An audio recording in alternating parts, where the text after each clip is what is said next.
Hi, my name's Charlie, and in this video, you're going to learn something very important if you're taking any kind of test that has a written component. It could be IELTS, it could be TOEFL, maybe it's a high school or college test, or maybe you're just writing a paper.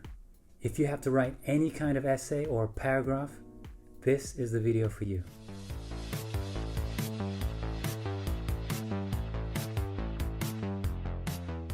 Hi, my name's Charlie. Welcome to Organic English. I'm going to help you become more fluent in English. So, if you have to write any kind of essay or paragraph, then I'm going to teach you a very important technique that you can use to get better marks. Now, there's a very common format of essay where there's a statement and then there's a question that asks, do you agree or disagree? Now, this is called an opinion essay or an argumentative essay. Here's a very common example that I set for my students just the other day. Life skills should be taught to teenagers at school, together with the traditional subjects like maths and science. Do you agree? Now, I've seen many students, including my own, begin their essay with this paragraph. I agree or disagree that life skills should be taught to teenagers at school together with the traditional subjects because ... Structurally, it's great. You're stating your position in the opening paragraph, in the introductory paragraph, and you're stating your position clearly. You either agree or you'll disagree. Now, keep in mind, in this kind of essay, you need to give a strong opinion for one side or the other to get the best marks. You won't score well if you are impartial, if you're straight down the middle. Now, I see a problem with this introductory paragraph. Look a little closer. The first sentence is basically the original sentence copied word for word. It's being copied and pasted effectively. The writer has just added, I agree or I disagree. Now, don't do this. Don't copy the sentence word for word. You'll definitely lose marks for that. You're not showing your ability. You aren't showing you understand the statement. You're making a bad first impression. And remember the old saying, you don't get a second chance to make a first impression. So, here's the thing you need to do to start this essay off well. You need to paraphrase. Now, what is paraphrasing?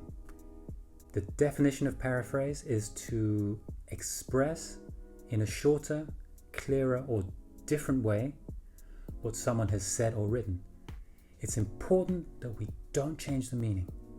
Paraphrasing shows understanding and it shows academic honesty. Now, there are 3 things we can do to paraphrase or to make a paraphrase.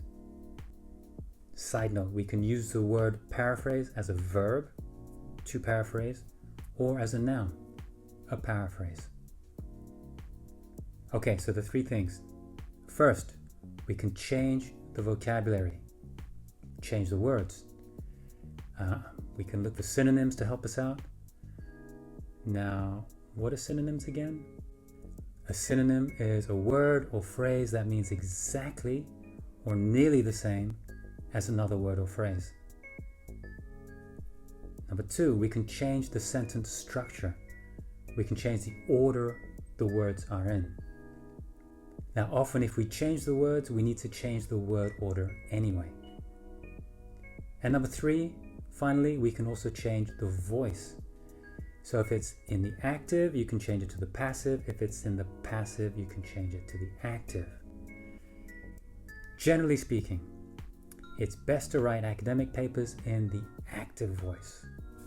Now, one thing I want to make clear, paraphrasing is not a science, okay? There's no one correct answer.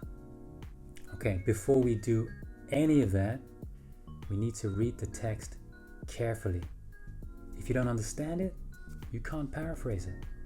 So let's use this example to demonstrate and to practice, okay?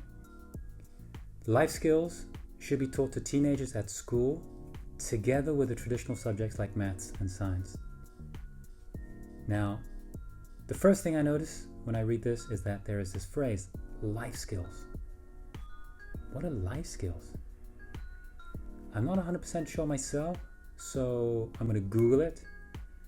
And what comes out is that life skills include things like time management, managing your finances, managing your time, cooking, things like this. Skills we use in day-to-day life. Now, I can't think of another word or phrase that we could substitute for life skills. Can you? If you can, let me know. So I'm going to keep life skills as it is. I also noticed the statement is in the passive. Life skills should be taught to teenagers. I guess in this case, the writer wanted to make sure the phrase life skills is emphasized and made the subject of this sentence. Okay, let's move on to the next word. Should. So should, it's a strong suggestion. We could substitute ought to, need to, must. Although I think must is stronger than should. But that's my interpretation. Your interpretation of the statement could be different. Moving on. Be taught to. It's not easy to find a substitute for that phrase, be taught to. Maybe be instilled in? I don't know if that's a good synonym, so I'm going to go and flip it around. I'm going to invert the subject and the object. See what happens. Teenagers should be taught life skills at school together with the traditional subjects like maths and science. Okay, so just by changing that word order, we've already made pretty good progress, I think. So let's move on to the next word. Let's be systematic. Let's look at the word teenagers. Possible synonyms in my thesaurus are teens, youths, young people.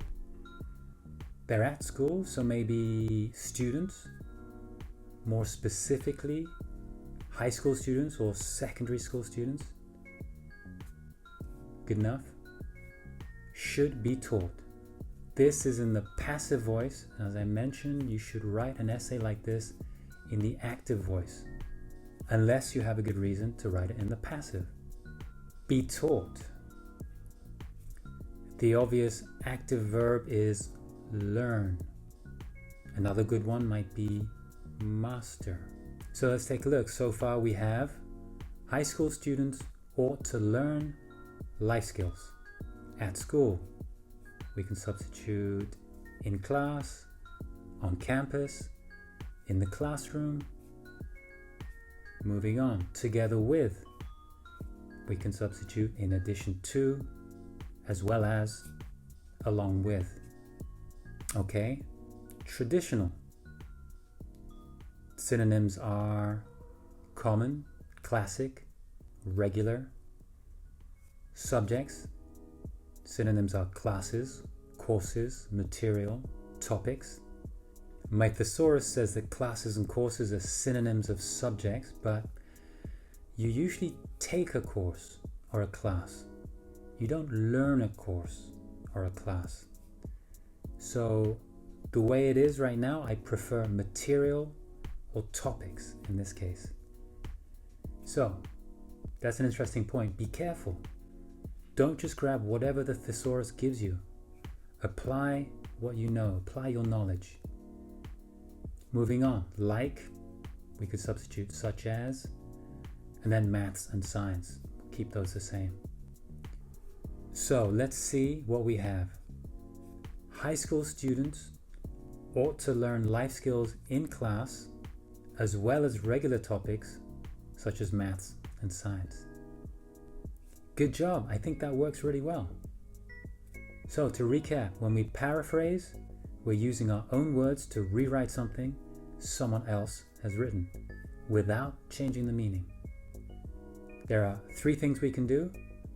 Firstly, we can change the vocabulary, we can change the words using synonyms. Secondly, we can change the sentence structure, the order the words are in. And thirdly, we can also change the voice. So if it's in the passive, we can change it to the active, and vice versa. But it's almost always better to write an essay like this in the active. And always remember, this is not a science. There is no one correct answer. So I hope you can apply that to the next paper you have to write, whether it's for a test or it's for school or college or university, whatever you want to call it. Don't forget, you can also go to organicenglish.club, where there's plenty of other material to help you become more fluent in English. Thanks very much for watching. Now go out and practice your English.